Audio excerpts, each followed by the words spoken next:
So, good morning, good evening.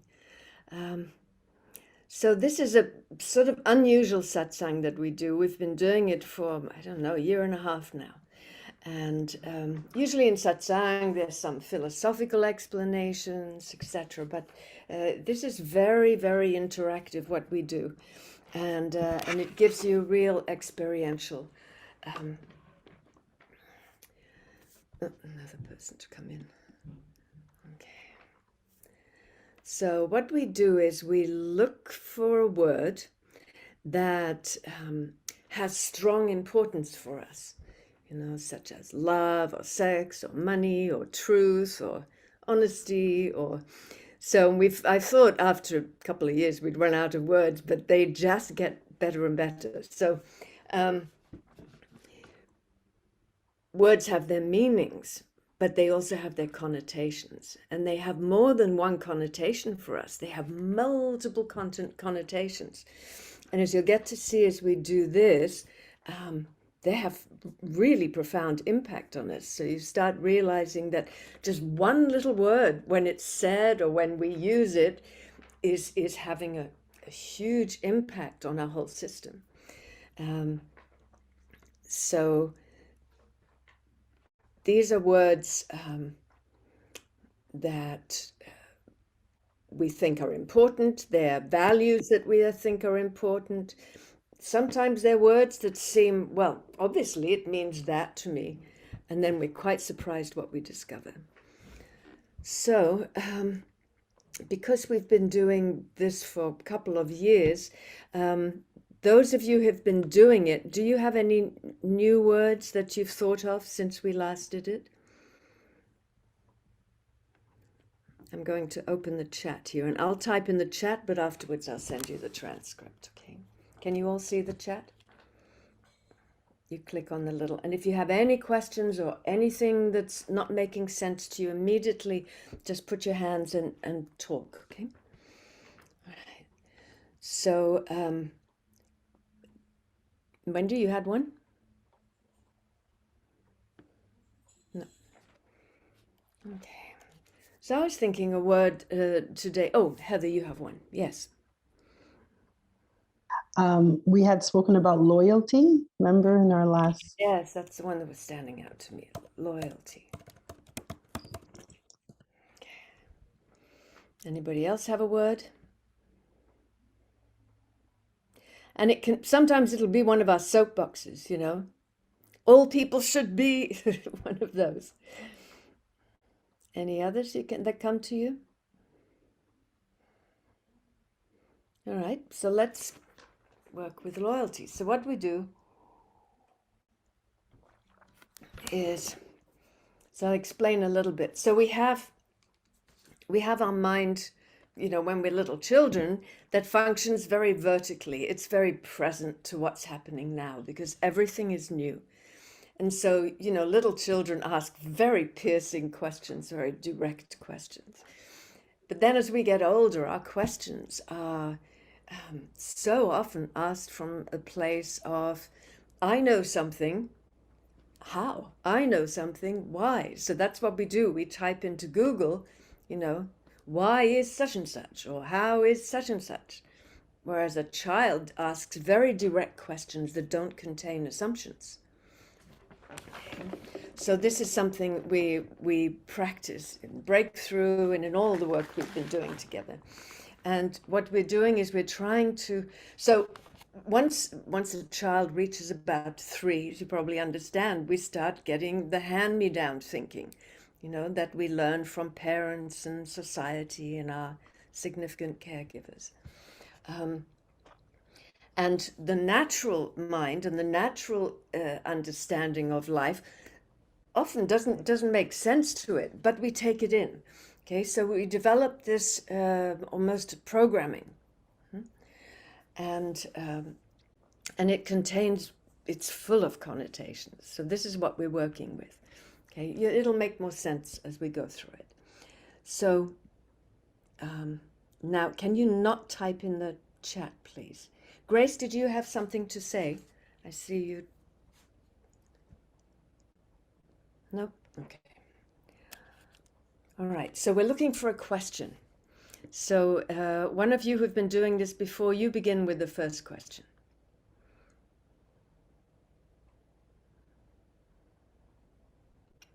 Maybe all turn your audios on for a moment because it feels like I'm talking into a vacuum, and see if we can manage with that.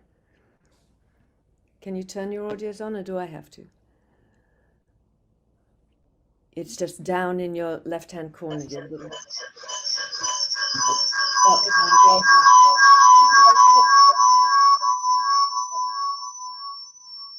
No, you need to turn them off. Somebody has an audio. So if you know that your audio is fine and doesn't make that clangy noise, you can keep it on. Somebody still has an audio with a clangy noise. So can you turn your audios off? Okay. That was it. Who was it? I think it was Leona. Okay. All right. So the rest of you can keep it on. And Leonie, you just have to turn yours on when you need to speak, okay? All right. Who has a question then? What's our first question? Those of you who are familiar with doing this. What does loyalty mean to you? Yeah, that's a little vague to begin with. So let's begin with, first of all, asking, okay, that'll be fine. Let's begin with that. What exactly does loyalty mean? What exactly does loyalty mean to you? So why I'm counting is, so in our, we never do then. I don't want them to hear me when I'm Somebody's talking. Can you turn your audio off, please? Okay. If you're having conversations, can you keep your audio off? So what we do is in our answers, we only answer with maximum of 8 words. Okay, this helps to discipline the intellect a little. It also helps us avoid putting in assumptions. So we have to ask answer very specifically. So what exactly does loyalty mean to you? So in your answer, put yourself in it, if possible. Otherwise, you can just give single words. Loyalty means...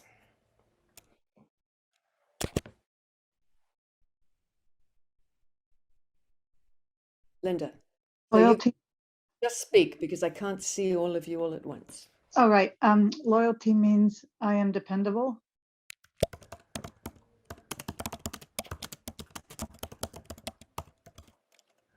Okay. Keep on going. First Loyal. thing, yes. So when you answer this, come from your gut. So imagine you have no head, and these are just from your gut. They're not what you understand intellectually and have learned as an adult. Go on. What came up? Loyalty means being true to myself. Okay. So be careful when you answer these that you're not coming from your intellect as much as your gut. Okay, so you'll know the difference. Loyalty means I agree with you.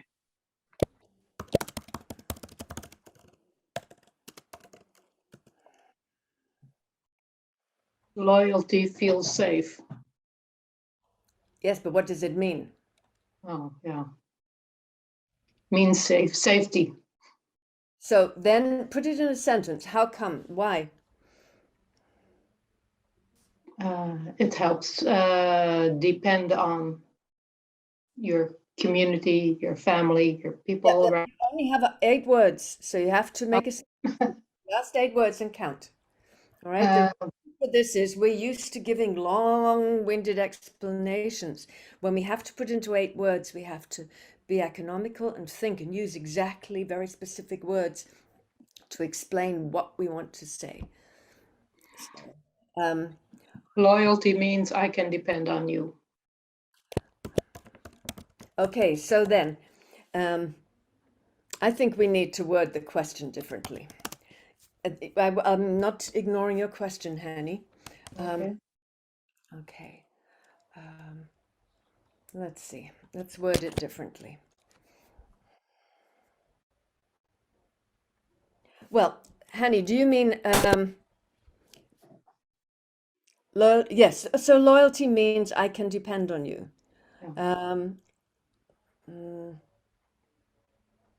So loyalty means being dependable. Is that what you're saying? Yes, I guess. Yeah. You are, yes. So it means also Yes. you can Yeah. depend on me. Yes. It's the safety part seems to want to come in.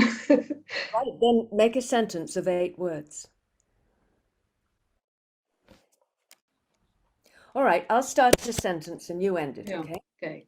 All right. So when you are loyal, I feel safe. okay, keep on going. All of you just finished this sentence. When you are loyal, When I'm loyal, I can be trusted. no, finish the sentence. When you are loyal, you can be trusted. Is that it? Yeah. Yes. Okay. When you are loyal, I can trust you. Is that what you're saying? Yes. Yes. When you're loyal, I will protect you. Expand on that. If my kids do as they're told, I'll be nice to them. So when you are loyal, you earn My trust.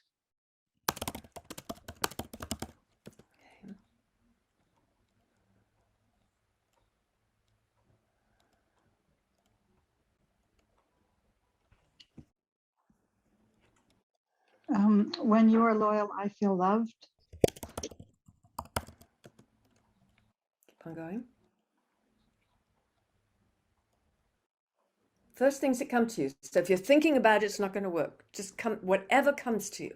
When you're I feel loyal, safe. I feel safe. Even if we repeat. I am loyal. Ah. In return. Okay. Keep on going. When I'm loyal, I am not alone. So when you are loyal, I'm not alone. Yes, because we begin the sentence. So when you are loyal, I am not alone. Not alone or not lonely? Both or not? Alone. Not alone. Okay. Yes. So just close your eyes for a moment.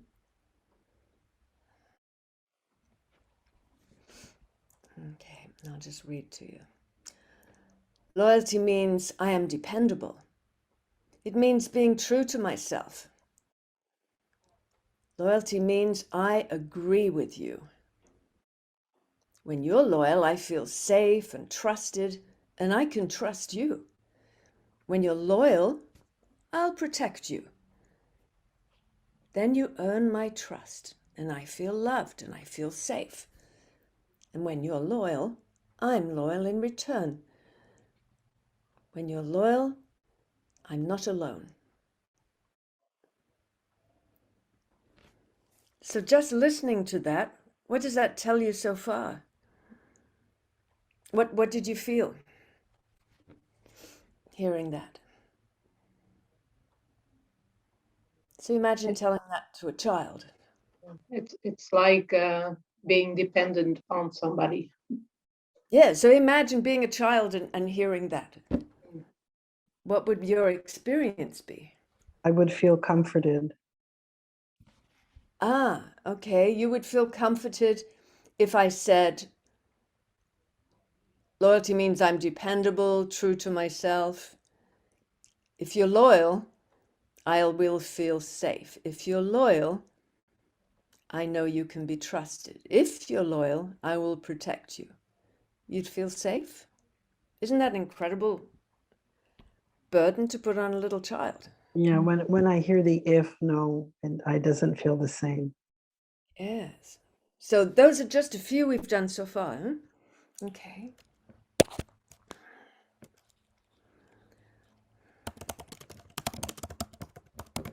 When you are disloyal, finish the sentence.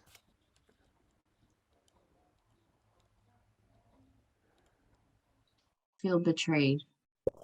I feel betrayed. Keep on going. I feel let down. Mm-hmm. Keep on going. When you're loyal, when you're disloyal, sorry.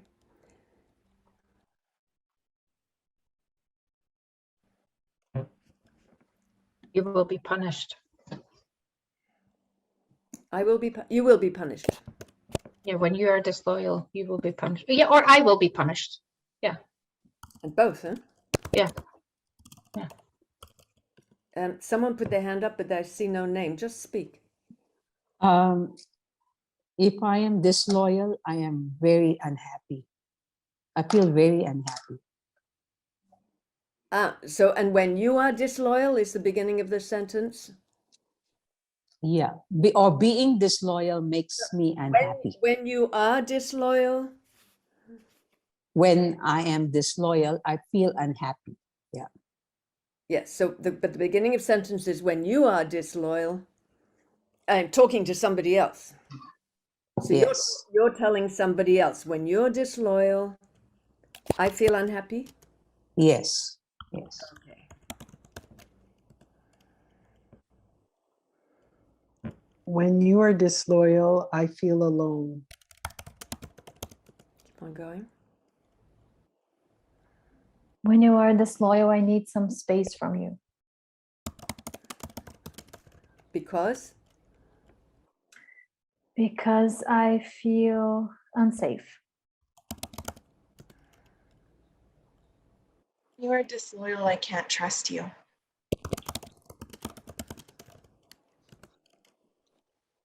Keep on going.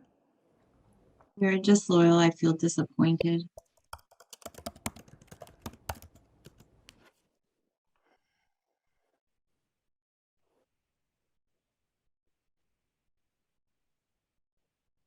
When you're When disloyal. you are sorry.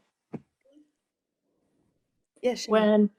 When you are disloyal, oh, I can't trust you. Did someone already say that? Doesn't matter. This is you're each. So the more you participate, the more you'll get out of it. Really, because this is very visceral. So. Mm-hmm. When you are disloyal, I feel hurt. I stopped sharing myself. Sorry. Yes, Crystal. I stopped sharing myself, or I stopped sharing my thoughts, whatever. So I stop. Then you go quiet. I shut down. Yeah. So Pushpa, I can't see you, but you have your hand up. So you can just turn your audio on and speak. I did give my answer. I'm the one that says that I feel unhappy. Okay, good. You don't need to put your hand up. Mm-hmm. Okay, thank you. I feel unworthy of loyalty.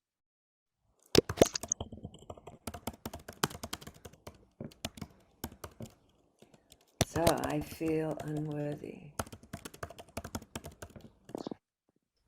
We need to talk about it. Make a sentence. When you're disloyal.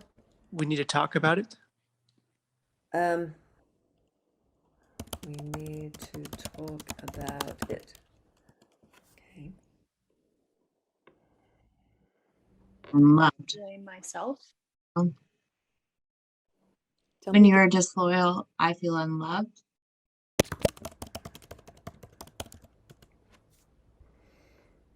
When you are disloyal, I blame myself.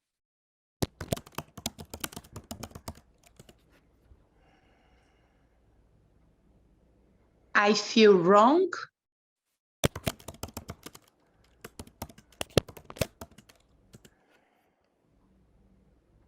When you are disloyal, I feel unimportant.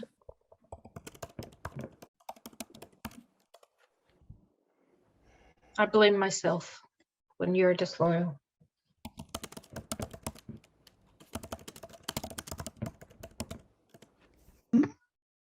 When you're disloyal, I blame you.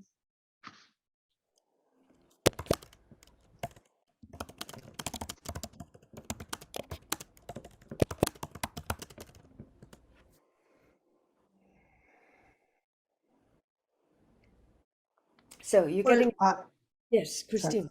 when you're disloyal, I find it, sorry, I'm sorry, it's gone. Okay. Yeah, because it may be in your head. So go into your gut. Imagine it's Yes, in your head. Just go in your gut. what was that? When you're disloyal, I doubt myself.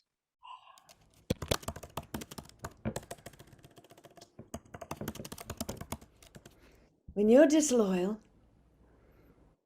I feel stupid. stupid. We have other words for disloyal, like unfaithful. Or, yes. When you're disloyal, I feel pain. you're the one with the noisy, the clangy. You have to turn your sound off quickly. Sorry. Sometimes that happens. So, are you getting a sense now of what we do? It's just a very simple thing we do together. And yet, you see, so this tiny word that's very important that we teach our children, that we expect from other people, yes, loyalty.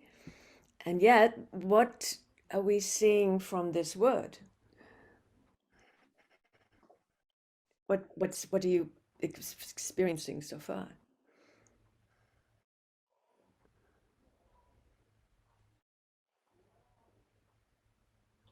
There's so much attachment I feel to that person that is loyal or not loyal. So Is attachment the word? For me, that was the first word that came up when we started the whole process, was attachment. Is needy.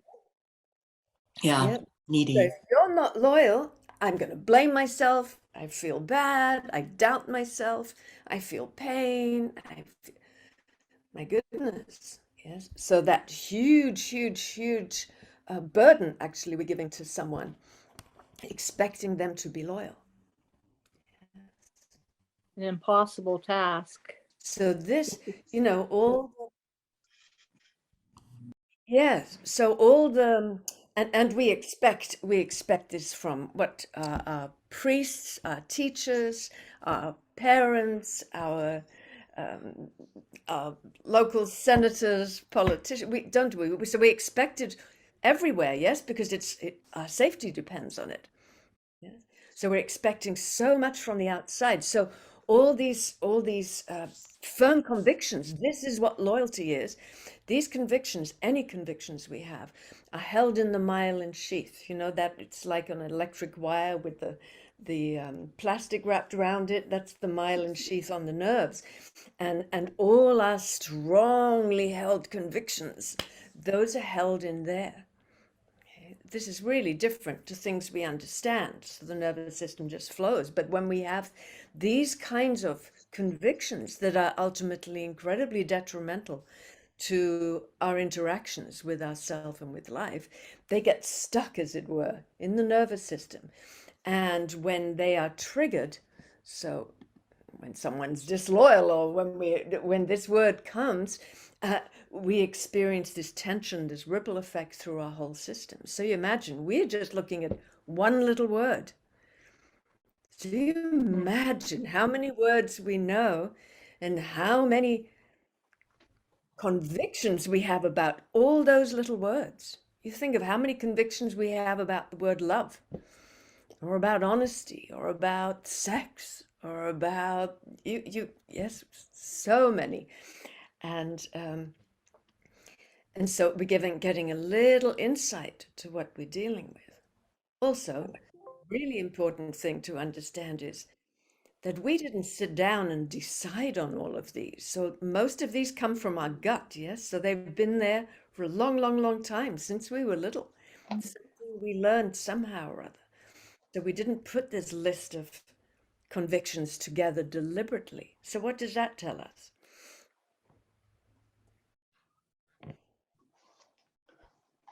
we've been programmed. Well, but what does it tell us? So forget about that we're powerless.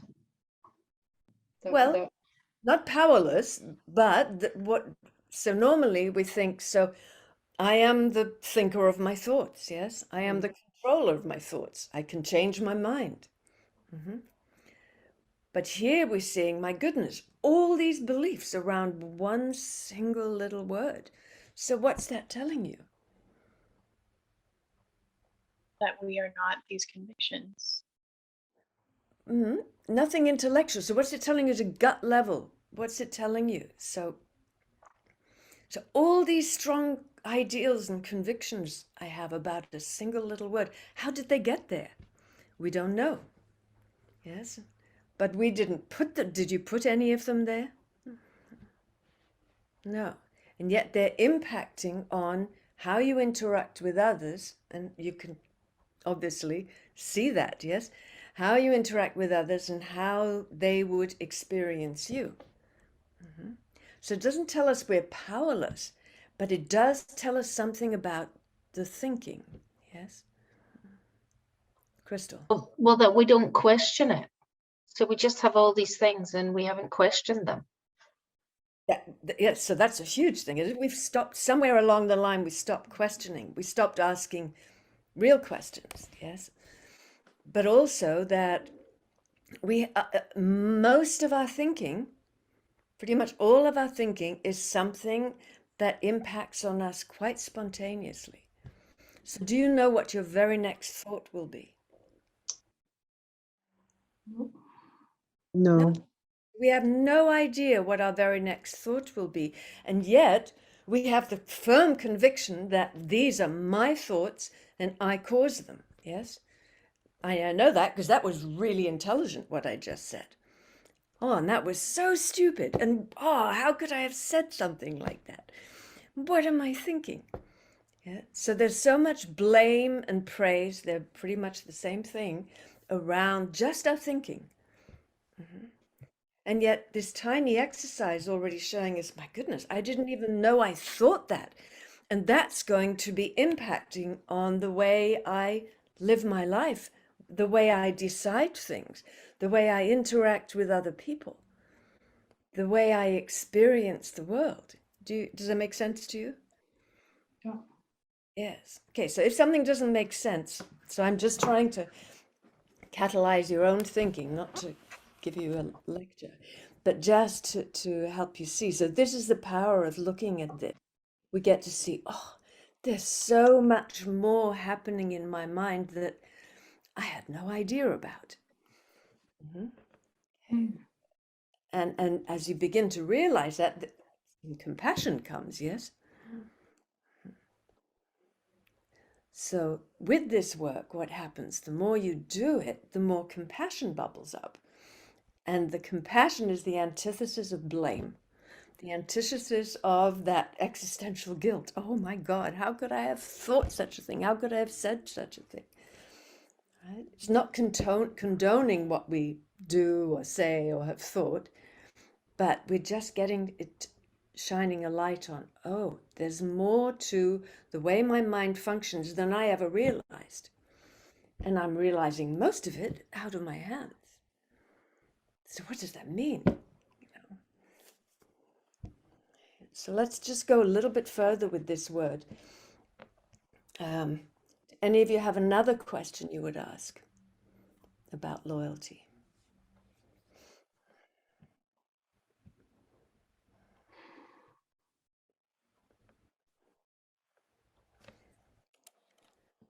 All right. What is the price of loyalty? Okay, that's a good question. I'm going to word slightly different, just begin a sentence for us to end, because that was something similar I was thinking, Elizabeth. So let's word it differently, because when we say what is the price, we're assuming that there is a price. Okay, so let's see. To be loyal. So what we want to find out is, so we don't assume there's a price to it, but we're now going to ask, to be loyal, I must. Let's see what comes out. and we might get to if there's a price, yes? So to be loyal, I must just go to your gut. First things that come to you, even if they make no sense. So don't censor yourself. I must choose you. Keep on going. First things that come. I must do what I say.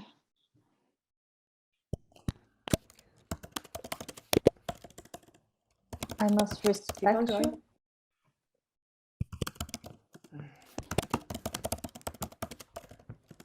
going. Forget myself.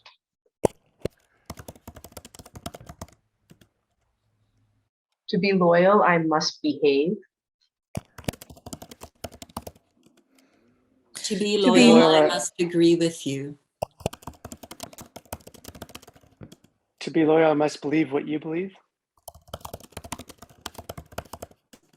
To be loyal, I must feel good about it first. Good about what? About being the loyal, whatever I'm being loyal for. Ah, okay. So, okay. All right. Any more? Keep on going. I must do what you say.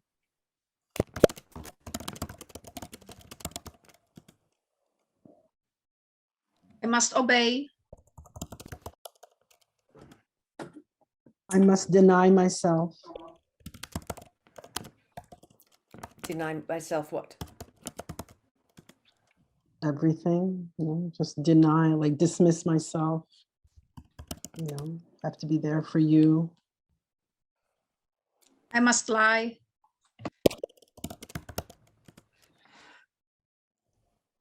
I must stick to the original plan. I cannot be flexible.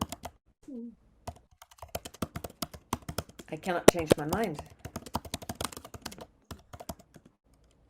I must play by the rules. I must conform. I must sacrifice freedom. I must trust you.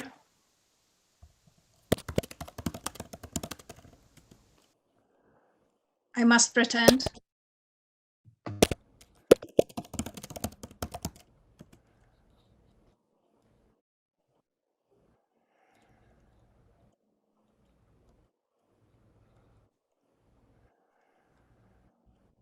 So just for a moment, pay attention to what's happening in your body.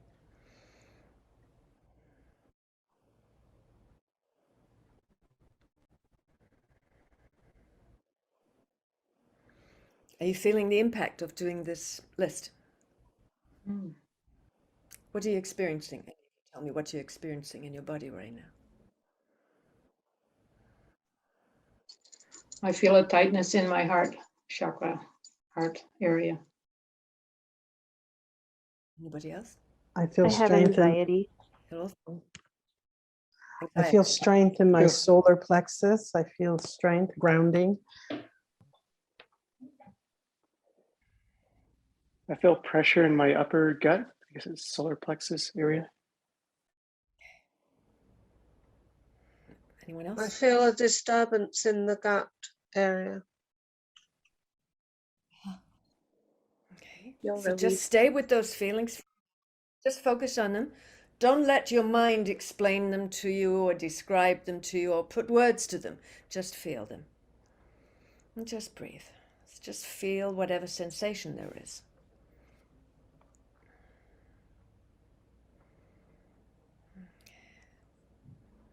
So because our thinking is underpinned by thousands of lists like this, of all the demands required of us to be a certain way, the demands we have on others to be a certain way, the neediness that these little words are just full of.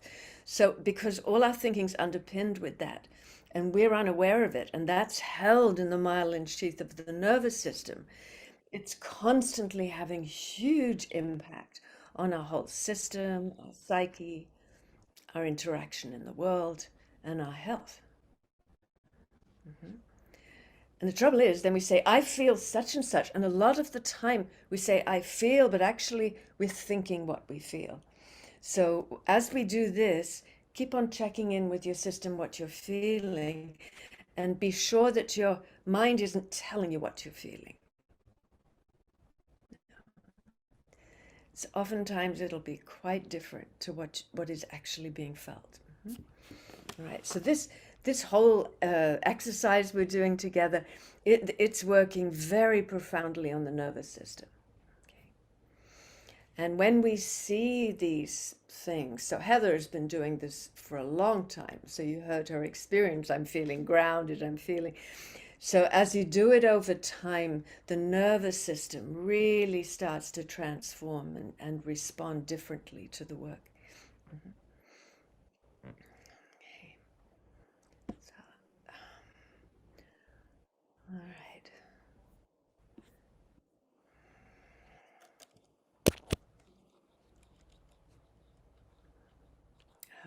Any of you have another question for this word, or do you have another word you'd like to work with?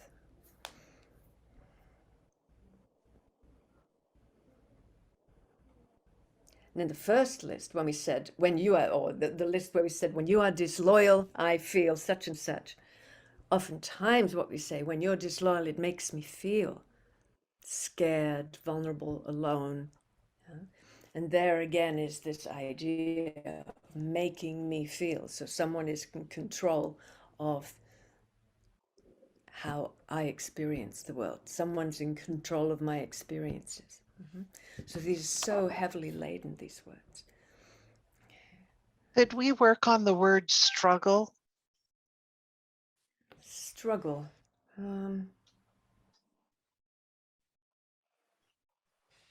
Yes.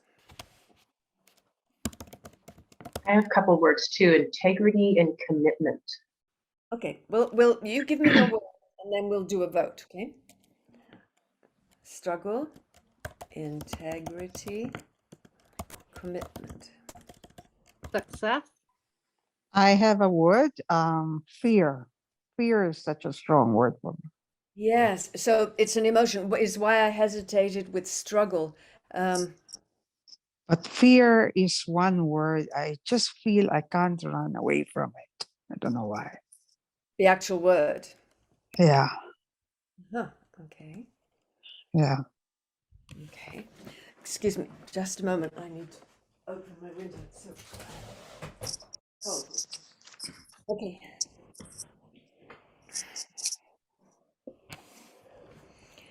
I have the word freedom. Freedom. Okay, so we have 4 words: struggle, integrity, commitment, fear, and freedom. Trouble is I can't see you all, so I don't know how many hands go up.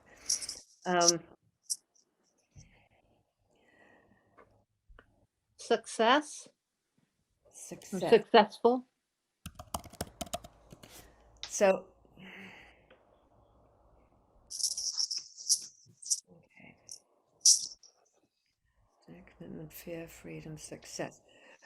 It's really hard for me now to, usually we're just like 7 of us. So we put our hands up on that and I can do a vote, but I don't know how to do it now with so many of you and I can't see you all. Okay.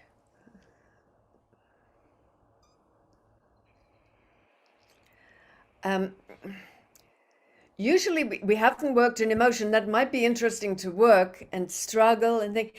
I'm wondering if, because we've just done loyalty, if commitment might not be, or integrity might not be good words to do with that.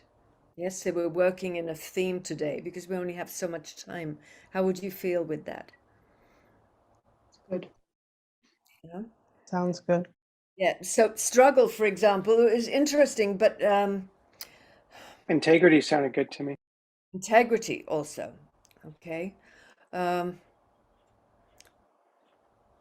Maybe we'll get to do both of those. So do you mind, Elizabeth? I understand what you're saying, but you're getting to see, we're getting to experience why we struggle already, yes? Okay. There are just certain words that, okay.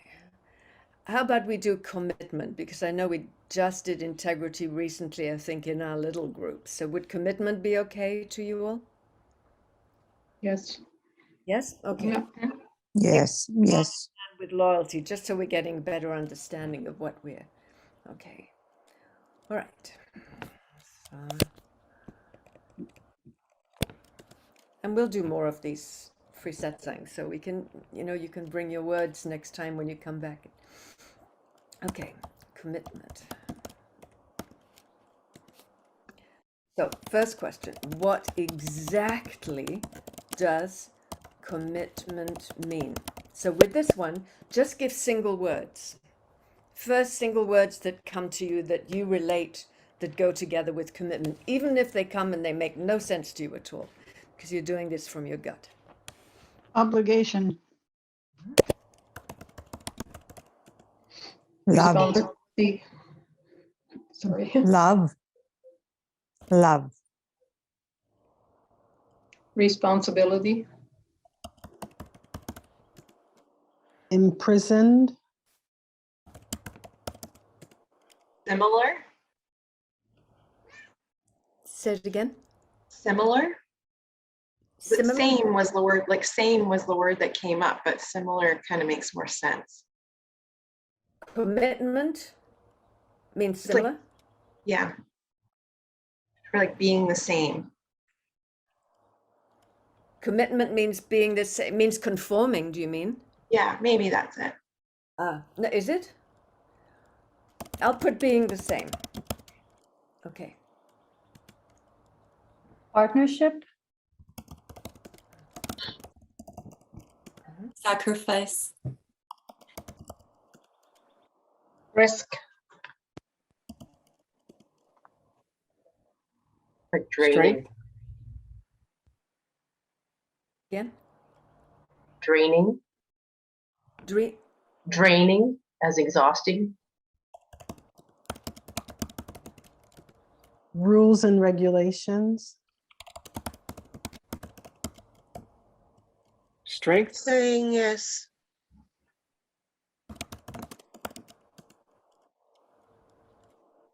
Rigid. Trust. Again? Say it again.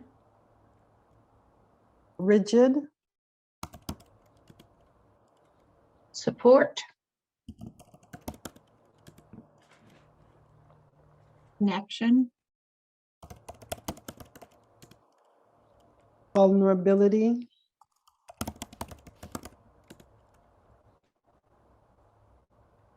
Discipline. Loyalty. Oh, and then we have a whole list goes with that, huh? Obligation.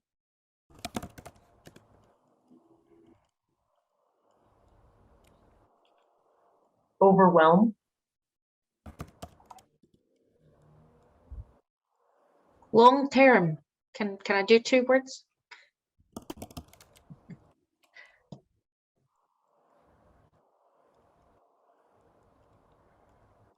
Failure. Marriage.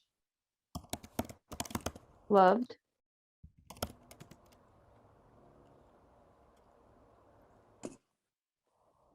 Being loved.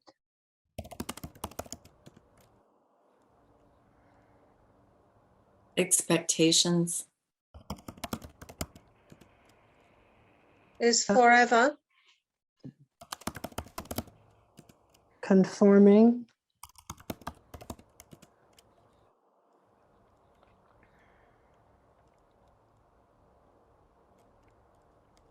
Lies. Reliable.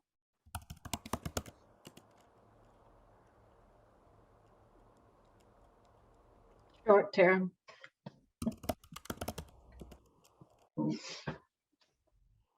Communication. Conditional.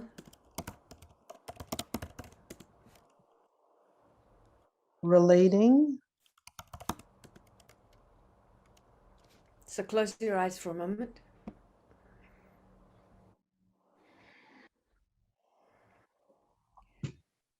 So think of a situation where you are with someone and you've either making a commitment or wanting them to make a commitment. And this is what you are standing here with in your whole system. This is what it means to you. Obligation, love, response, conforming, partnership, sacrifice, risk, draining, exhausting, rules and regulations, strength, saying yes, rigid, support, connection, vulnerability, discipline, loyalty, obligation, overwhelm, long-term, failure, love, being loved, expectations. Commitment is forever. Commitment means conforming, lies, reliable, short-term, conditional, communication, relating.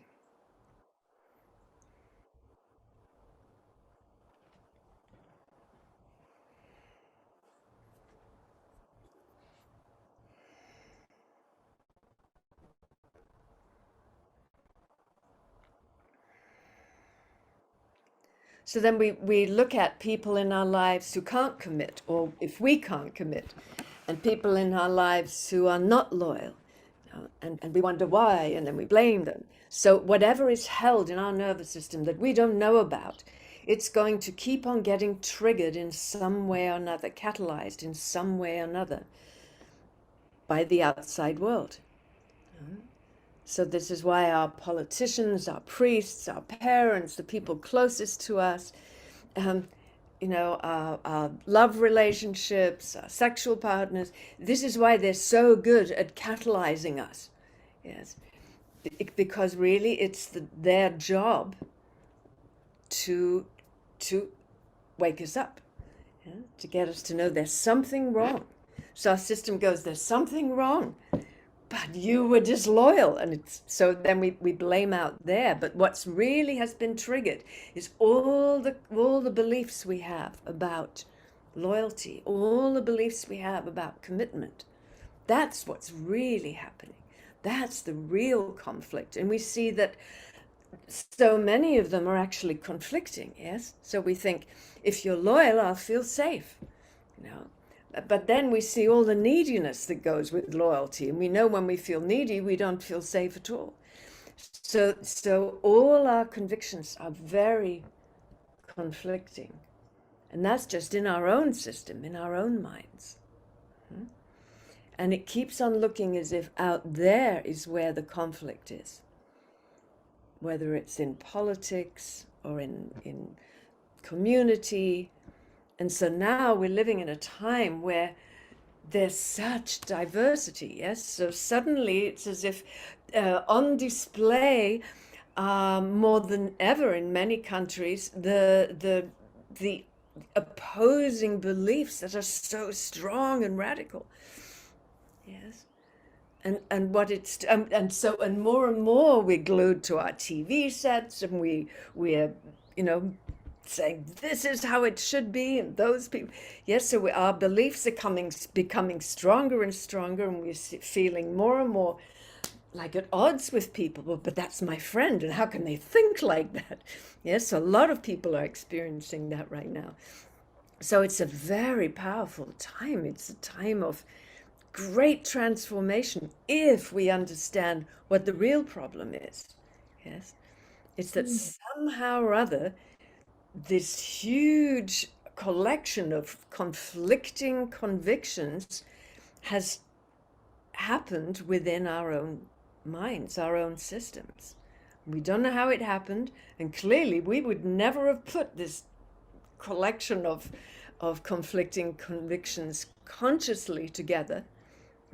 So nobody's to blame for it. But maybe now there's something we can do about it. So we would have come to every situation in our life with this already in place, already in our nervous systems. And it just looks for all the world as if, you bastard, you're so disloyal. Yes, they have to be. Absolutely. They have to play that role because that's the way they're the most powerful catalysts for us. Until finally someone's a strong enough catalyst, throw us in upon ourselves strongly enough that we have to start finding different questions and a different way of looking at things. So there has to be another way. And so, as you can see, there's no analysis to this. We're simply finding from our gut what our strong, strong convictions are about tiny little words.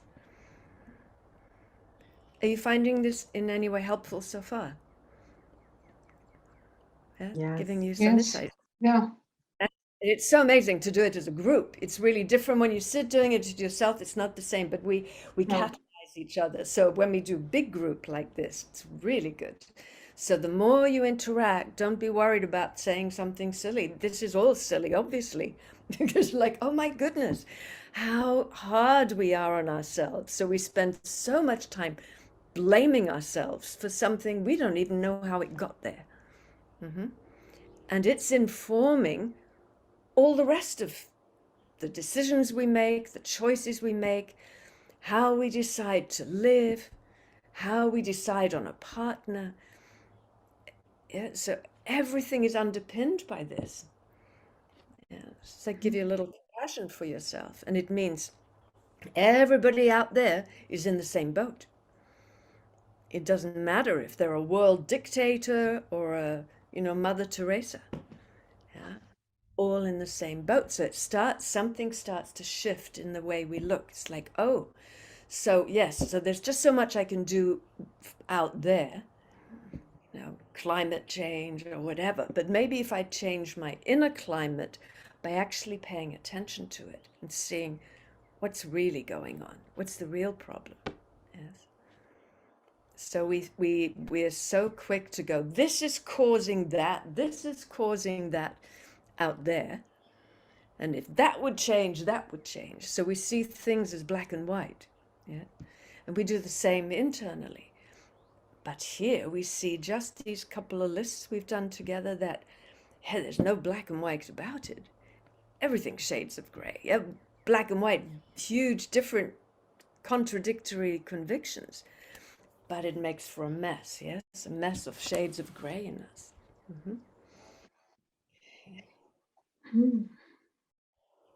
Yeah. So it's simple. So you see, it's something very, very simple that we're doing, really. So do you have any questions so far, or any comments, or anything that's happening with you so far?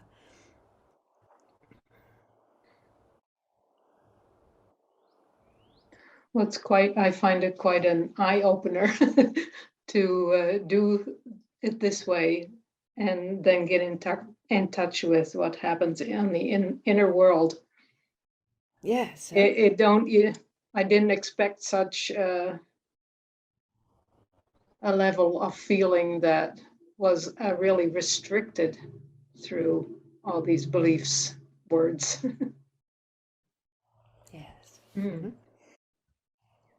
Yeah, so they're impacting on us all of the time, in some way. Okay, so let's still go with a just interesting one. Let's go with Elizabeth's. We've never done a word like this before. Let's go with struggle, shall we?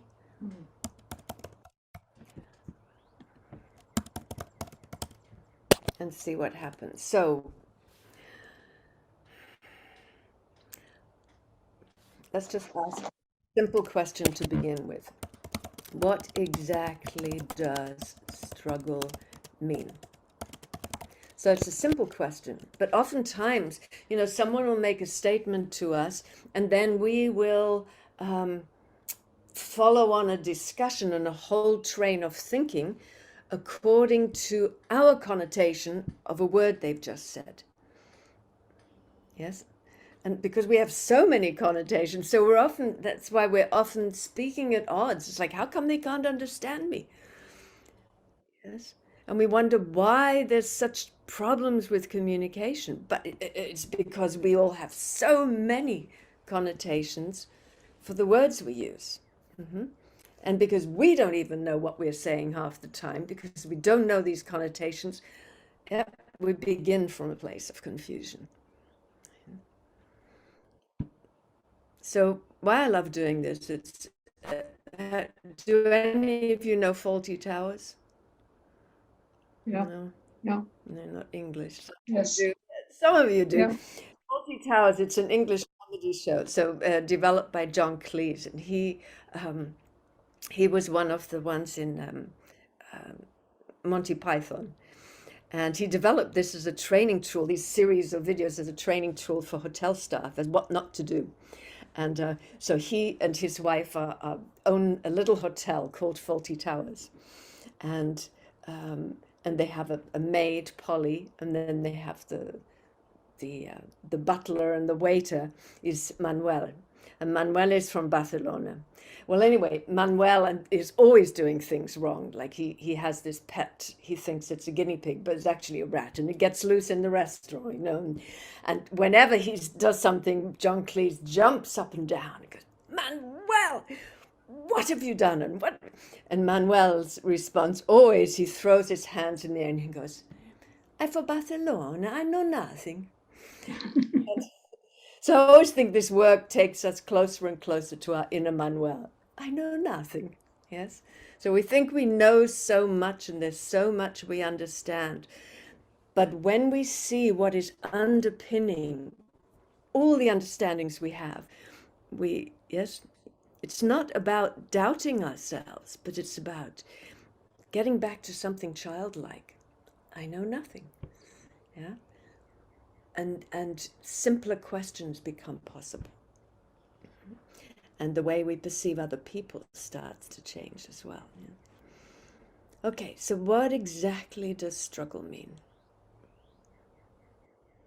Work hard. Let's do sentences now. When I struggle, I have to work hard.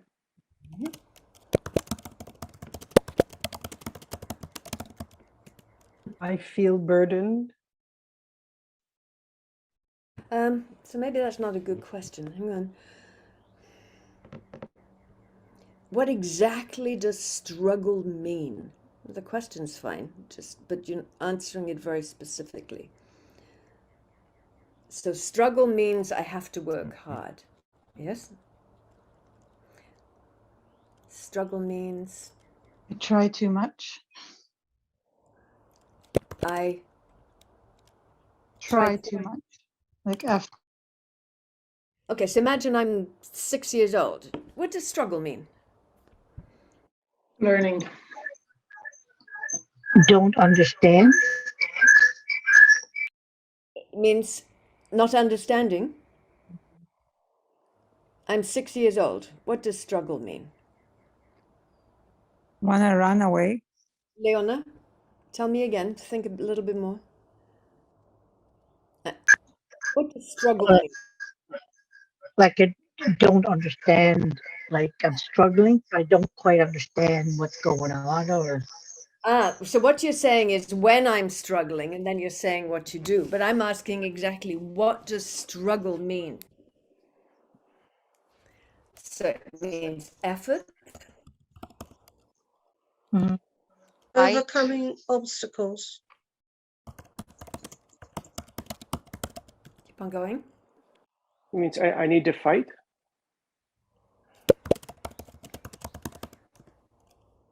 I can't do it. Brain.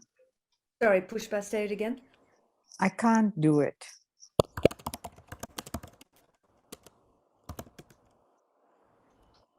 I can't get it right.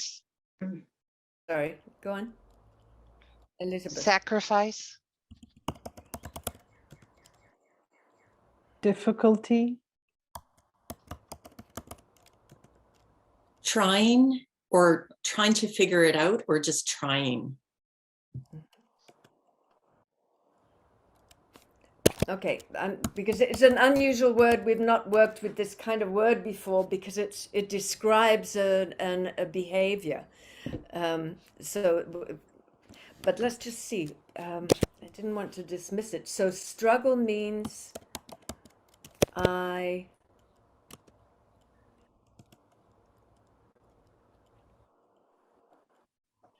am resistant to what is being experienced. This is a hard one to do from the gut. I think this is a difficult word to work with for some reason. It's, yeah, usually we don't work with, I know it's, yeah, struggles are a challenge, but it's something like, you know, freedom or integrity. Those are that don't describe a behavior, usually easier to work with. I'm not quite sure how to. The struggle is a struggle. Yeah, it's a little odd one to work with in this sort of format. I have to change my ways. I have to change my ways.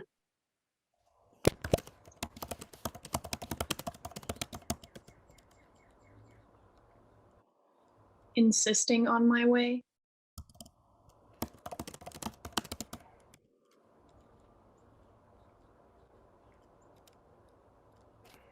Pain. Okay, so struggle is pain. Keep on going fast from your gut. Struggle is hard. Hard work. Yeah. Quick. Stubbornness. Complicated. Exhausting. What was the last one? Exhausting. Difficulty. Hardships. So these are words we all pretty well know, yes? So it's not so impactful. How about we try freedom? That's a big word for most of us, no? For all of us, no? I can breathe. Wait a minute, he's doing a new word. Is that okay? I think struggle was a not, yeah. Okay, so freedom or integrity, which one do you prefer? Freedom. Freedom. Freedom? Freedom. Yeah. Integrity. Too late. Maybe we'll get to it. We'll probably get to it. All right, freedom. Okay. What's the first question? Feeling of freedom. Oh, what's the question? Oh. Just going to get my charger. Do you feel free?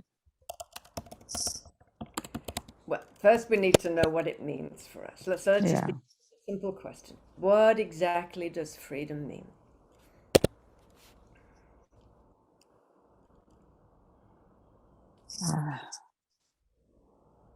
So I'm 6-year-old and you're telling me what freedom means. From your gut. Freedom means I can be myself. Okay. So Christine, when you look up like that, you're exploring the brain. So go into your gut. I can breathe. I can really breathe. Yeah, freedom. Make a full sentence. Freedom. When I am free, when I have freedom, or freedom means, make a full sentence, 8 words. No more. When I feel freedom, I can breathe better. When I feel freedom, I can breathe better. Breathe better, yeah. Feel freedom or feel free? Pushpa. Feel free. Feel free. Yes, but that's not answering the question. Question is, what exactly does freedom mean?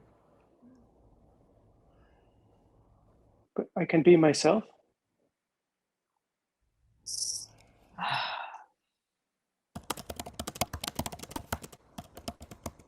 can do what I want. Freedom means openness. Put yourself in it. I see vastness. No, I mean, oh, I can be open? Yeah. Come from the gut, yes. Doing there's no rules. Sorry. Doing what I want without being inhibited by others. Put it in an 8-word sentence. Freedom is doing what I want and without being inhibited by others. It sounds like a lot more than 8 words, doesn't it? Yeah, trouble. So you count. So find an 8-word sentence, then tell me. Or less than 8 words, but no more.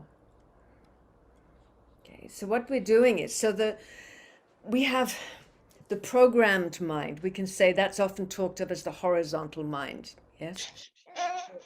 Freedom is doing what's right without being inhibited. Okay.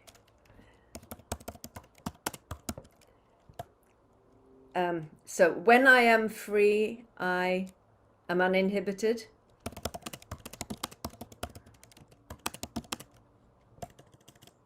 I act without inhibition, because you need to put yourself in it, huh?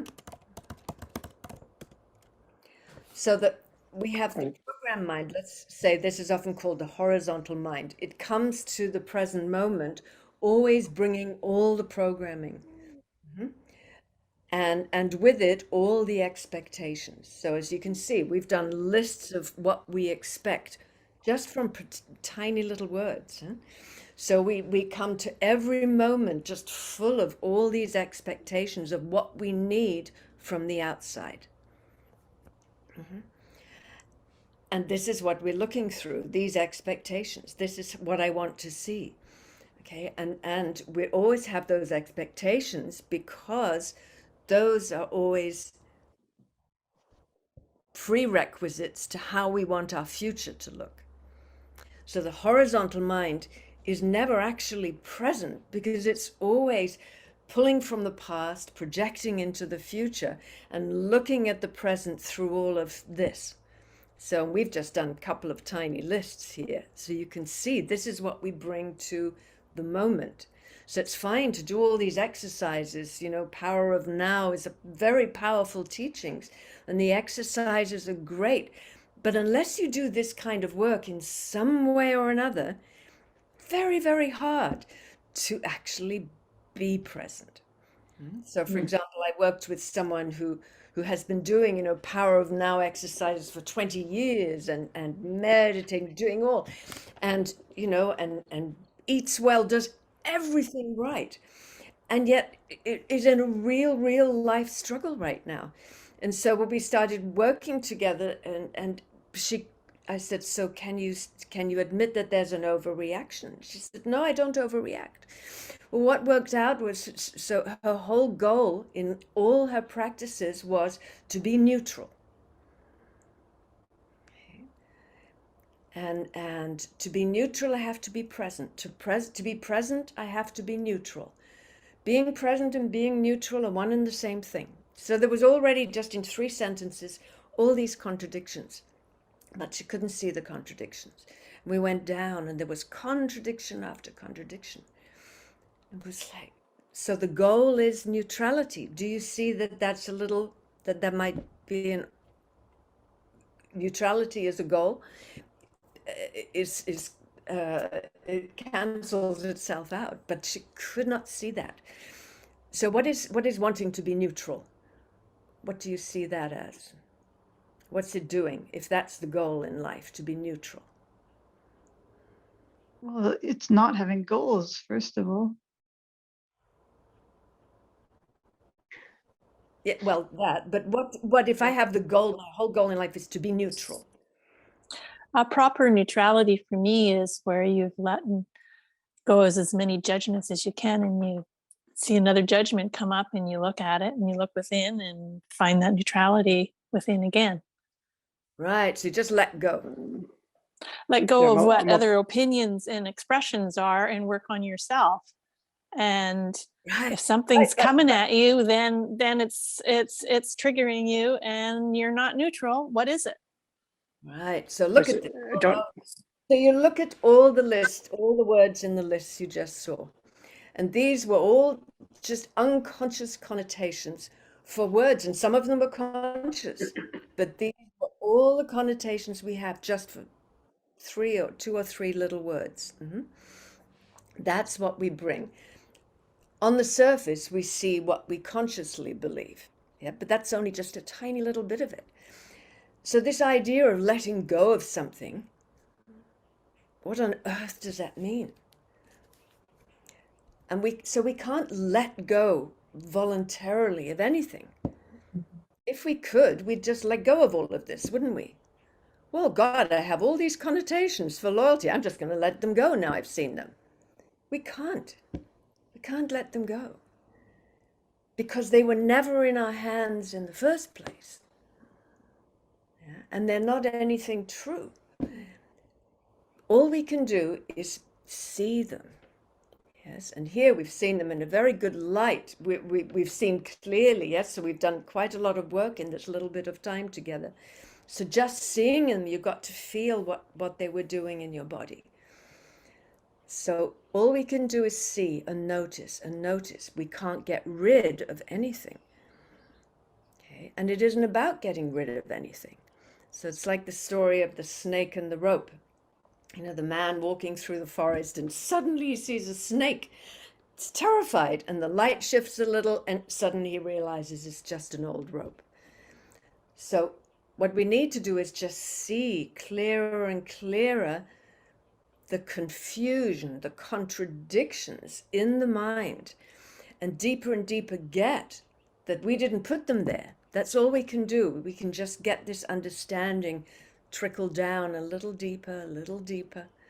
So those of you who've been doing this work for, some of you for years, variations on breakthrough work, yeah, you've seen that something changes in the nervous system. It's nothing you do. So we'll do different exercises. We'll do 7 steps of breakthrough. We'll do whatever exercises we do. And then we just forget about them. Yeah, because the nervous system registers them. And then whatever happens, happens.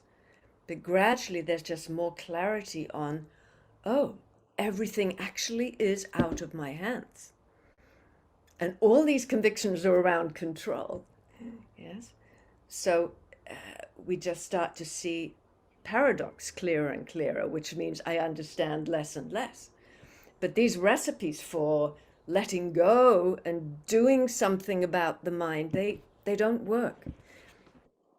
Yeah, because we were never responsible for what came into the mind in the first place. But now we can get more clarity on it. We can ask more questions. And the idea of being neutral. Do you know anything in your whole experience of life that is neutral? Name a single thing you know that is neutral.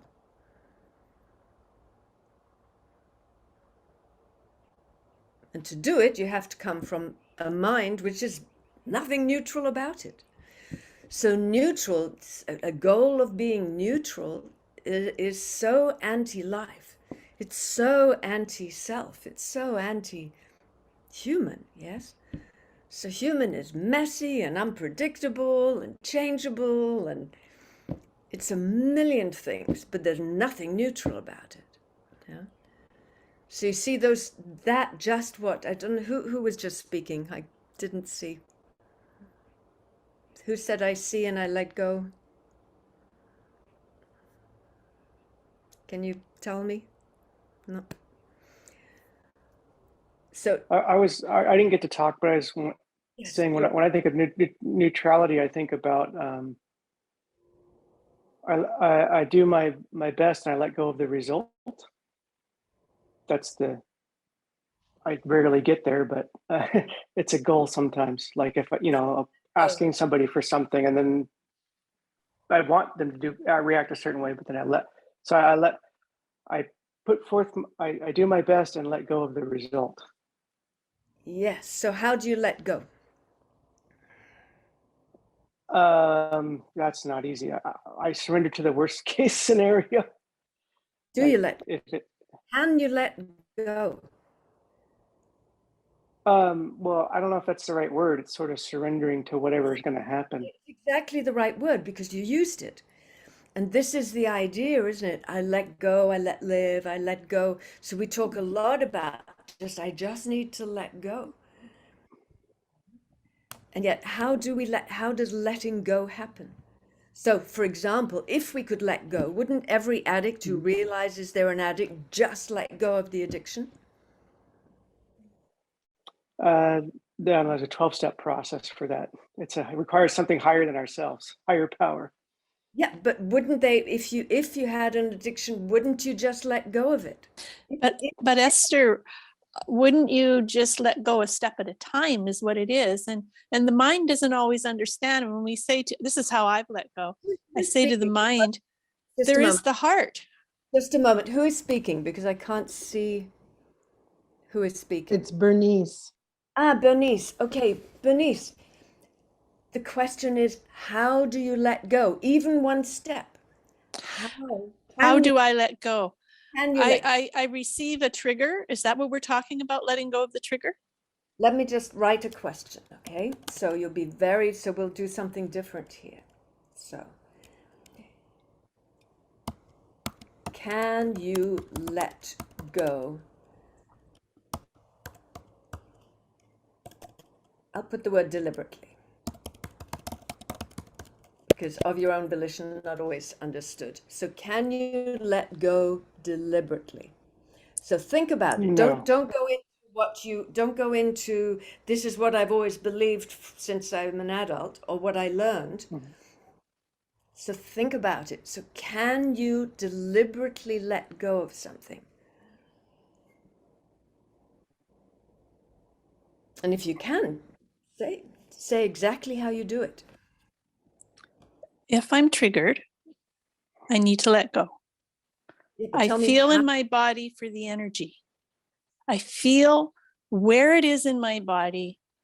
I even ask for descriptors from my subconscious. What does this feel like? Concrete. My feet are stuck in concrete. I can't move. What does this feel like? I'm being macheted to death. What does this feel like? It can be a color, it can be a shape, it can be a whatever. Sometimes the process is moments, sometimes it's days. Okay, so but it's just being with it unconditionally is how I let go. Let me interrupt you for a moment. So for a start, our mind, there's nothing unconditional about it. So that already we could look at the word conditional and unconditional and we would have. So these are good, nice words. So letting go. So let's take this process. So you say, first I look to. It's a looking of two selves. There's the so wait a minute. Mind self, which doesn't have the answers. And there's just the observing self, which observes the mind. Bernice, come back right to the beginning. So what precedes any action we take? A thought. Okay. So come to the thought. Yes? So you come to the thought. So how does the thought get there?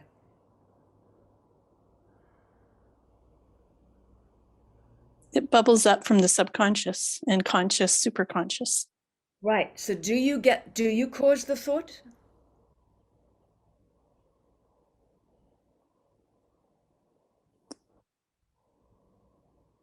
Have you ever caused a thought? Any of you? No. Yep. I mean, we don't know what our next thought is going to be, do we? We have no idea. And so it's pretty easy to see, I've never caused a thought. Yes. So if letting go begins with a thought that I have no control over, the thought somehow comes from somewhere, I don't know where. And the thought tells me to do such and such. Mhm. So when you put up your arm, how does that happen?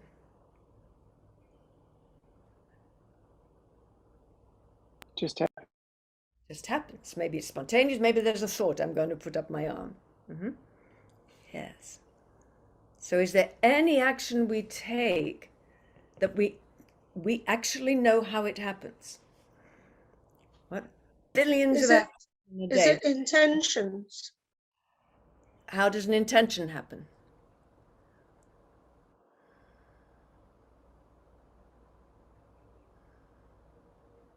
Nature.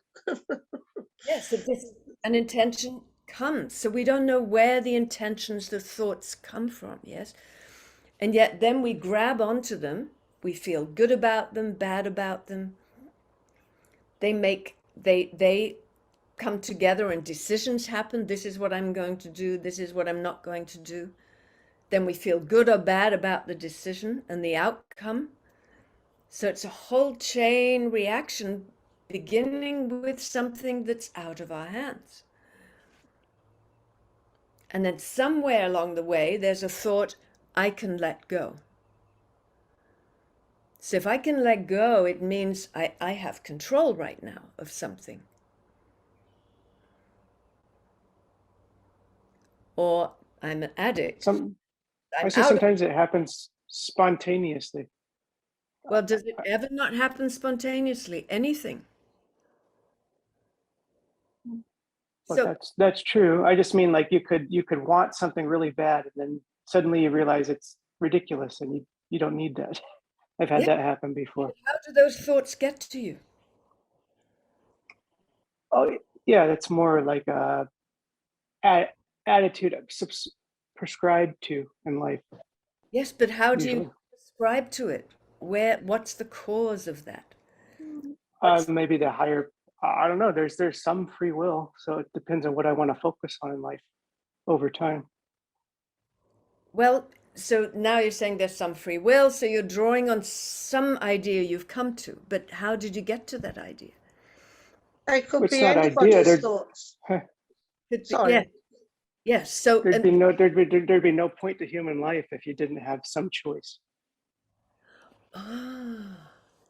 No point to human life if you didn't have some choice. All right. So tell me a single thought you've ever caused. I've never caused a thought, but I have an option sometimes to go left or right. And where does that option come from? It's beyond the mind. So that would, if I identify as the mind, then it doesn't work. Then it's not yours. Therefore, I'm not the mind. You're not the mind. So, but who are you? I haven't got there yet, but there's something beyond it. So, yeah, so the idea is we still want to talk.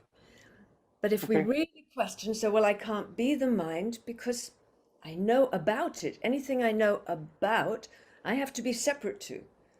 Otherwise, it would be me. Yes, so I know about my body. So I can't be my body.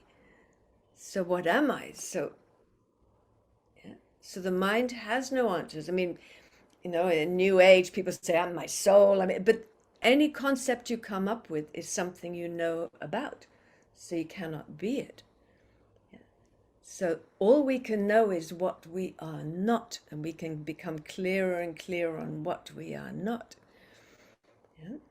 So here's something quite different. Yes. So, well, so I know I cannot be something I know about because I have to be separate to know anything I know about. Mm-hmm. So when we say I can let go, who are we talking about? Who's letting go? Who has the thought? Who has the decision? How does the thought and the decision get there? How does choice happen? So we do not know. We don't have answers, but we have a lot of answers. Well, I do it. Yes, but we don't question. What does that mean? So I have no idea how I just picked up this bottle. Yeah, And I've picked things up all my life. I do not know how it happened. So even science is showing that a couple of seconds before something is done, it already registers in the brain. How is that possible? And then we say, but I have to have choice, otherwise life means nothing. But maybe... yeah, it's defining who I is, like you said. Maybe back to front thinking. Maybe if we really got that life is out of our hands, things would flow a lot simpler. But because we're always needing to control everything, we've seen that from our lists, yes? I need you to be loyal, or I'm going to feel unsafe, I can't trust you. Yeah? So we live basically in a state of paranoia, all of us. Just do a few of these lists. We've been doing them for 2 years. You can see that. And that's held in our nervous system. And this is how we all walk around the world, expecting things to be one way. And if they're not, they're going to turn out another way. So it's not that we're making clear choices, because we're making them from a place of a reactionary mind that has a million expectations and thinks it needs to manipulate life and push it around. Whereas if we were coming from the childlike vertical mind, yes, that is unconditioned,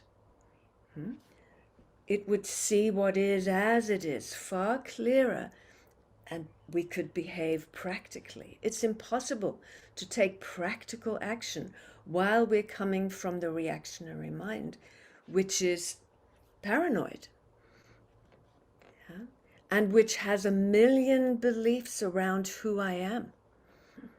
And most of them are, I am what I do, I am how I think, I am how I look.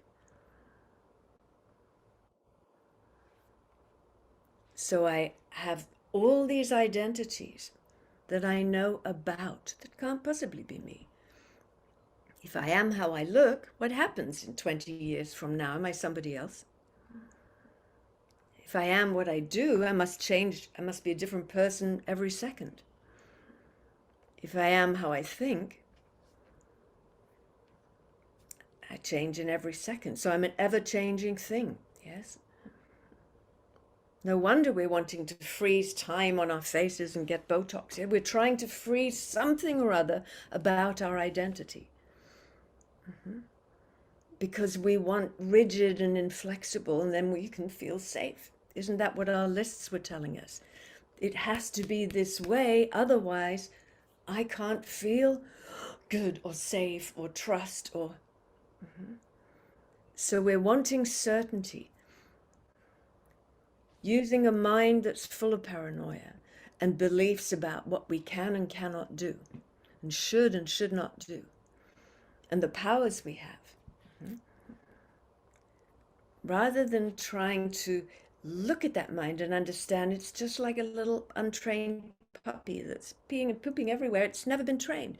It's just trying to do its best for us, yes? Inform us. That's its job. But we need to train it. Hey, so, no, I'm going to investigate. I'm going to explore it. This is the work we're doing today, the work we do in Breakthrough. It's not analytical. It's just very simple, and it just looks. And as more we do the work, it's like tweaking the leash on the little puppy. The mind calms, because this is how it is. I know this, I know that about myself and the world. It relaxes a little bit in the nervous system, and more we come from the practical mind. So our actions are often more spontaneous, clearer.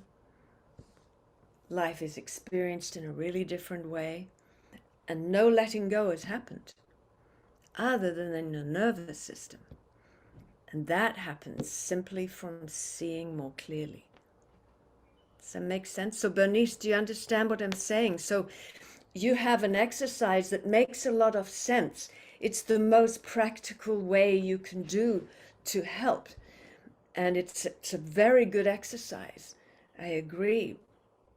But when we really look at, are you actually the one letting go? We see, oh, actually letting go just happens when it happens. I can agree with you with that. I can talk about it from how I know my mind is exactly how you have described it. I know that. That's why I'm so steeped in body talk, is what are all these subconscious beliefs? Why I can't let go alone. So therefore body talk helps bring in those possibilities of who I am. I identify who I am beyond the mind is what I spend my identification time on. And what that is, as you say, it's that higher mind that how can we describe it when we can't see it and we're not it, but we can open up to its influences. But I didn't say it's the higher mind. And who's higher causal, what words would you use? You use some presently. The mind something you used. No, I'm not saying we're the vertical mind either. I'm not saying we are the mind, not saying we're anything. Because the moment you say I am this, I am that, you've objectified something, no? So you can't. So I understand where you're coming from and what you're saying. I am in my integrity for myself going to say there's something beyond that for me. And it lies in the spiritual realm, and it lies in the last 25 years of life experience without thinking, but experiencing. And here's where I say, I recognize you and I recognize your work and I honor it. Well, thank you. But yeah, so what really is helpful is to look at our language. Wherever we say, I know something about myself, we can be sure. Yep. Can we experience something about ourselves that is beyond the language? Right. So experiencing. As soon as we say, I experience this, I experience that, and experience is also, I know about it. Yes.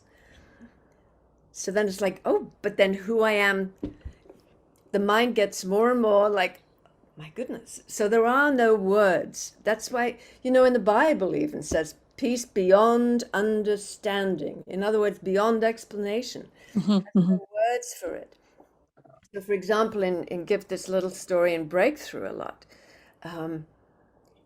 Imagine you're in a country, you have national health, all your medical services are paid for, and you go to your doctor and you're feeling good, just going for a checkup, and your doctor says, oh, I don't know, you're looking something about you today. I really feel that, we should do a few tests. I just want to have you fully checked out. And you're like, but doctor, I feel fine. He said, please just go with me on this. Let's just do a few tests. You go, okay, and you've got the time. So he does pee test and blood test and poop test and MRIs and EEGs and X-rays, all the tests known to man. You're thinking, what on earth? Anyway, so he does them all, and he says, now in a few days, I'll call you and I'll tell you what results I have, just to put my mind at rest. So you don't think any more about it. A few days later, doctor calls and he says, oh, I think you need to come into my office. I have all the test results. So then it's like, oh, shoot, what is it? You're getting worried. So you go in. He says, look, sit down. And so I'll use you, Crystal. So Crystal, look, I know that I've just done these tests, all the ones I could redo, I redid. And I've looked at them over and over, every which way, but they're all telling me the same thing. Look, I know that you think that you're a woman, but all the tests tell me you're actually a bunny rabbit. So what would any of you do in that situation? Leave the doctor's office? Yes. You might laugh, leave the doctor. I mean, a couple of times I've had people say, I would sue my doctor, which, yes, then they do need breakthrough. So normally you wouldn't sort of bare your chest, would you, Crystal, and go, no, look, see, I'm a woman. You wouldn't, yes? So you wouldn't feel the need to prove to your doctor you're a woman. You'd probably think, he's crazy and I'll change my doctor, or laugh, yes? Are you all following so far? Do you disagree? Yes. So, whenever there's an overreaction, and remember this is the reactionary mind, the horizontal mind, wherever there's an overreaction, there is a need to prove. When we know something, it's like, I know I'm a woman, so philosophically, yes, no, I'm not a woman, but yes, so as a human being, I know I'm a woman. This is the description of me. I definitely know I'm not a bunny rabbit, yes. So I'm not going to stand up and bare my chest or try and prove anything because I know it. So wherever I know something, and it's something I'm just clear on, I don't feel a need to prove it. I only get on my high horse. I only try to prove things. Why? When you have doubt. Yeah, I only try to prove things where there's doubt. Yeah. So if I don't doubt something, I don't care what people think. And if I believe something and I work on a course,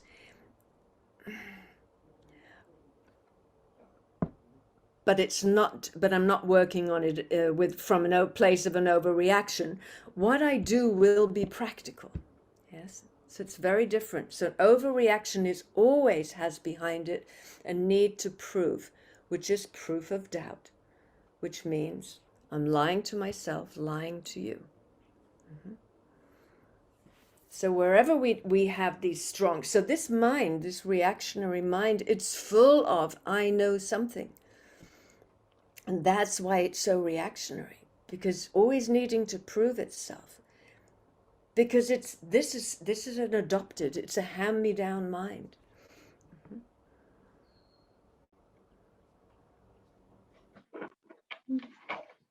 So many of you are body talkers and haven't done breakthrough. And you know, breakthrough came before body talk and it underpins body talk. And I've always wondered how practitioners can go so long and not do something like breakthrough, because in the end, that's the way you work at the deeper level. As a practitioner, you know, there needs to be objectivity. There needs to be an understanding of these principles. You can only just go so far with body talk. So as a practitioner, you don't need to be neutral, but you need to be able to come from a place that is practical, that's not highly, highly charged. And then a lot of body talkers will say, well, but the reason I practice and love it so much is because when I practice, that's the only place where I go in the zone and I forget about myself. How many of you experience that when you treat patients? Yeah. So a lot of you, it's like that, it's addictive, yes? Because that's when I can go into the zone. So what does that zone tell you? If you need to go in a zone to have that clarity and be able to treat from that place, what does it tell you? You're limited in some way. Well, it tells you that the rest of the time, so how come you're not in the zone all the time? Yes. So body talk shows you that. A lot of you good practitioners can do that. But then it tells you, so that's just giving you an indication that there is another way of being. So how come that doesn't translate out into the world beyond your practice? So this kind of work is what helps us more and more for the nervous system to start calming, be clearer, and for us to function more from a place that's less reactionary, less I know something.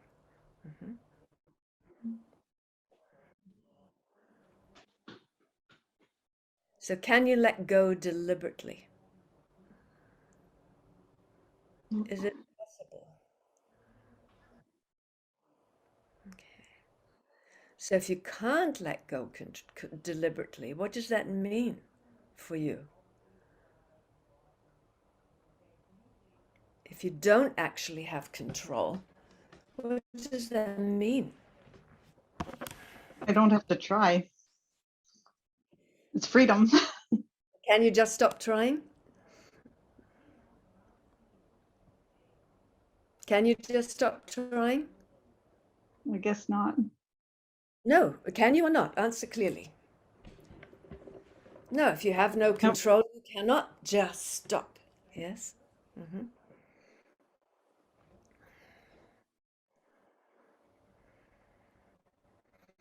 But once we understand, just using logic, that, oh, I can't actually let go of anything. I can't actually just deliberately do anything of my own volition. Something shifts in the nervous system. Yeah? And the more often, whatever exploration you're doing gets you to this point, again, there's a shift in the nervous system. So incrementally, the nervous system will start self-adjusting. So it's very organic. It's not anything that we can actually do. It's really all about just seeing and asking clearer questions. And looking at the answers, the knee-jerk answers that we're used to giving. And see, does that actually mean anything?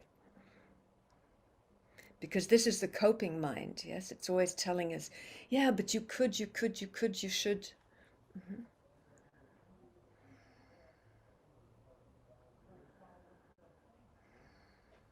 Mm-hmm. So what's happening to you right now?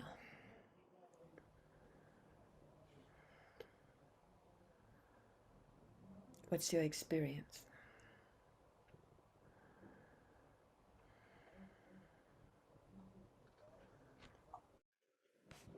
You definitely feel the nervous system being kind of calmer. There's just. Mm-hmm. So do any of you do EFT? Some of you do. So I may not do it. I do. I Yes? do. Yes, so some of you do. Yeah. So I may not do it the way that you've done exactly, I don't know. So years and years ago, I was struggling with post-traumatic stress. Huh? So my mind was and a lot of breakthrough techniques were actually born from that time, actually. And after a couple of years of really struggling and curled up in the shower, just going, make it stop, a girlfriend of mine on the phone from San Diego said, well, let's just do something. Can you turn your mics off because there's background noise? And she was a psychologist. She'd been working with me, and she said, let's just do this. And EFT works on the nervous system. Some of you may not have heard of it. It's emotional freedom technique. So the way I was taught was that it's a tapping technique. And before I explain it, so she said, just do it. And we began, and I said, oh, I'm not going to do that. It's power of positive thinking. And she said, so how much do you want to feel better? And I said, really, really badly. So she said, Esther, just shut up, just do it. So I did it. Part of it is I deeply love myself. She used to do, I deeply love and forgive myself. And that was what I built at. It's like, so I'm not going to use power of positive thinking. Anyway, just do it. So I did one round of it with her, and it was as if someone had turned a tap off. Suddenly my whole nervous system started streaming down instead of up into my head. And said, why have you never done this with me before? And she said, well, we're doing it now. So we just did a little bit for a couple of minutes, and it blew me away. I was so amazed. And what I learned, what I came then to understand was how it works, was that what you tap on, you begin by tapping on the side of the hand, the karate chop side of the hand, for those of you who aren't familiar with it. This is the way I learned anyway. And you're going to say some phrases. Usually if someone's leading you through, they will make the statements and you repeat them 3 times. And afterwards you say, I deeply love and forgive myself each time. And then you're going to tap on acupuncture points. So with one finger, top of the head, right, you'll feel a sore spot right at the top of the head. Can you find it? You'll find that. There's a sore spot. You'll tap directly there. Then there, either side or both sides, right where the eyebrows meet, unless they meet in the middle. So more or less, so here. And then right, almost touching the eyeball in the corner of the eye, right in there. And then put the finger here, and it's right under on the bone here. It's called the beauty spot. Then here, where you dig a ballpoint pen under the nose when someone's having a heart attack. And then right under the mouth here, right in the center. Then right here under the clavicle, you'll feel two sore points. I'm going to tap on those. And then spleen 22 under the arm, you'll feel a sore spot there. So we're just going to tap on those. Okay. So what I understood was happening, because I was getting this streaming, was, oh, so what she was saying, you acknowledge the negative, you acknowledge the positive, you acknowledge everything in between. You're simply acknowledging what is held in the nervous system. You're not trying to do anything to it, including when you say, I deeply love and forgive myself, existential guilt. And then you get the nervous system goes, it's as if it's been acknowledged, and something streams. So oftentimes, together with this work, we use EFT because it's a powerful thing to do. So what's something that you understood today that really strikes you, that you weren't so clear on before? Name something. Anything. For myself, it was the loyalty. I never thought that loyalty would be a burden on someone else. So that really shifted, my perspective, and it, So and then all the words. What's one of the negative beliefs that you saw about, convictions you saw about loyalty that struck you, that you didn't know you had?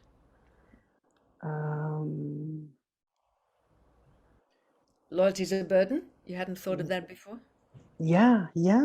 That asking someone to be loyal could be a burden to them. Yeah, that struck me. Yeah. Any of you others, do you relate to that? Okay, well, let's try this then. So, okay. All right. So, I mean, a very simple, strong conviction most of us hold is people should be loyal. Yes? So we'll say it out loud. People should be loyal. It's important. I deeply love and forgive myself. People should be loyal. It's important. I deeply love and forgive myself. People should be loyal. I deeply love and forgive myself. Top of the head. Loyalty is important. Tap directly on the point, not like you're doing body talk. Loyalty is important. Loyalty is necessary. Loyalty is necessary. Sorry, loyalty is necessary. Loyalty is necessary. Loyalty is necessary.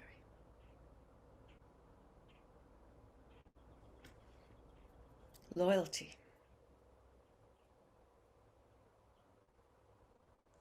Loyalty.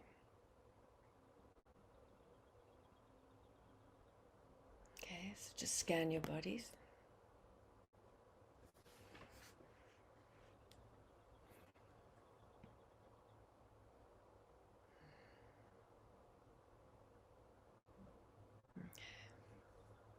Side of the hand.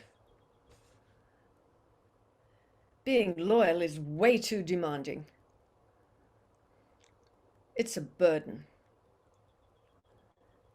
Deeply loved, forgive myself.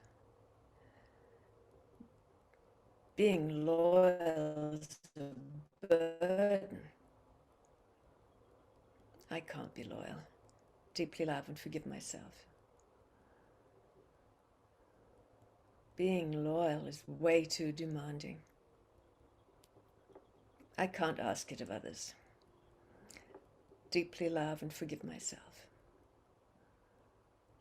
Being loyal is a burden. Deeply love and forgive myself. Top of the head. Loyalty.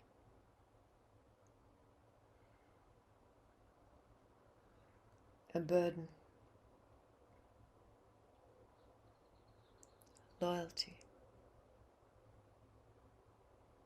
A burden. Under the nose, loyalty. A burden. Loyalty. A burden.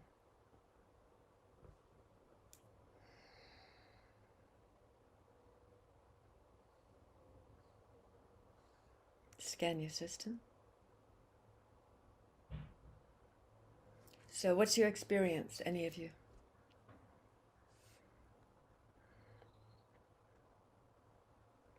Deep relaxation. Mm-hmm. Do you feel any streaming down in your body yet? Yeah. Mm-hmm. So something you do when you're just on your own. It's easier when I find when someone's anchoring me, but is, so for example, you're having an experience, so instead of your mind goes, I feel depressed, just focusing on whatever the feeling is, forgetting all the labels, and just tap on the side of the hand, focusing on the experience, and just this feeling. Deeply love and forgive myself. This feeling. Do that 3 times, and then just tap through slowly, just focusing on the feeling. Okay, so it's just acknowledging. So it's a different way. It's a little bit going towards what Bernice was talking about, and yet it's really not any mental efforting at all. It's just acknowledging what's happening in the nervous system. So it's a powerful way of working with this. Okay, so I thought to do a little bit of that before we end, because I didn't want to leave your nervous systems really raw. So, did you find that helpful, this exercise we did today? Yes, very helpful. Yes. Okay. I Thank feel you. more relaxed. Really So, good. thank you. No, so it's something great to do together. Really, it really anchors it, and something so simple. So we do it I every feel I other. don't need to be loyal. I feel I don't need to be loyal all the time. Right. So yes. So something shifts. Yes, so doing this, and I always like the combination of the EFT because it's then just acknowledging a little bit more even for the nervous system. So all the work of breakthrough is directly working with the nervous system all the time. It's very gentle. Yes. Yeah, so there's a sense, it's very liberating because more and more you get, gosh, everything's out of my hands. And the only reason I experience such struggle and this distress all the time is the idea that I must, and I can control something. And then the mind goes, but I have to be able to control. Yes, so immediately we see what happens. But gradually, as the nervous system gets what is natural to it, because the natural mind is calm. The natural mind, you watch a little child, tiny child will have very full experience of something and express very, very fully. And then you watch, it's like a tap turns off. You just see them going really calm.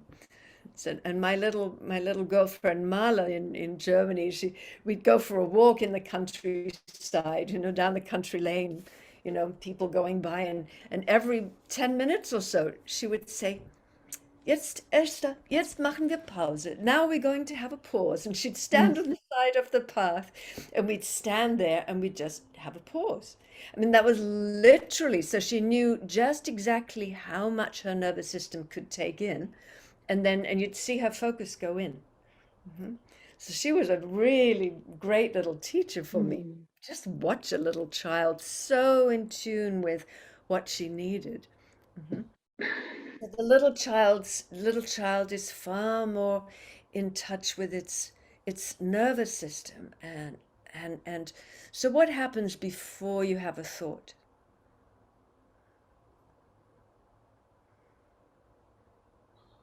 And sometimes seems simultaneous, yeah. So we have the sensations. So first the senses meet their objects, yes?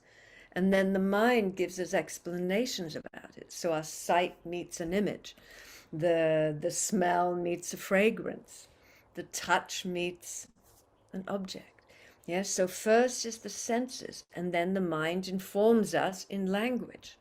But the senses come first. But the trouble is, our reactionary mind is so paranoid. It's always explaining everything. The senses, the feelings, it just jumps ahead, and often it distorts because it's coming from such a reactionary place. Yeah?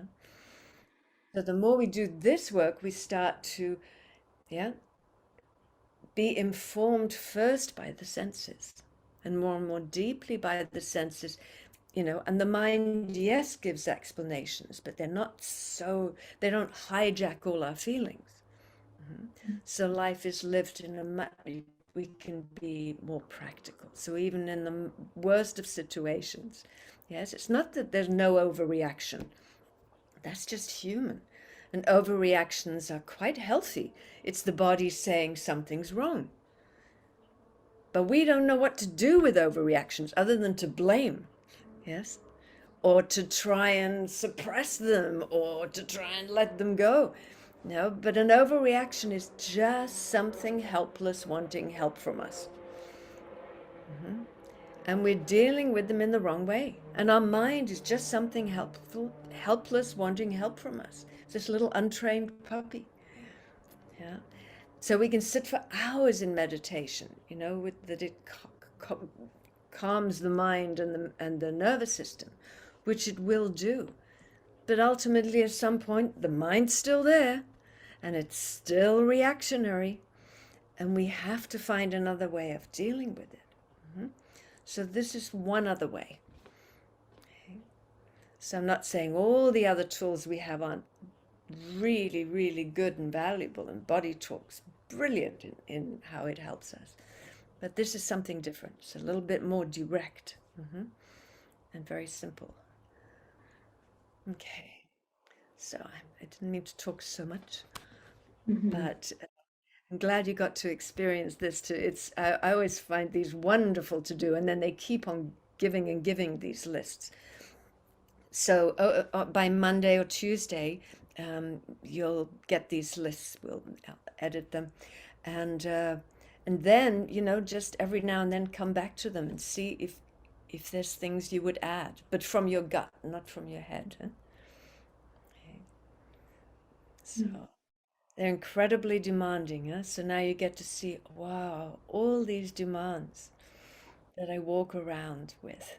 So hopefully the rest of your day, you'll experience some compassion for yourself and the people in the world. We're all just doing what we can do. Okay, thank you all so much.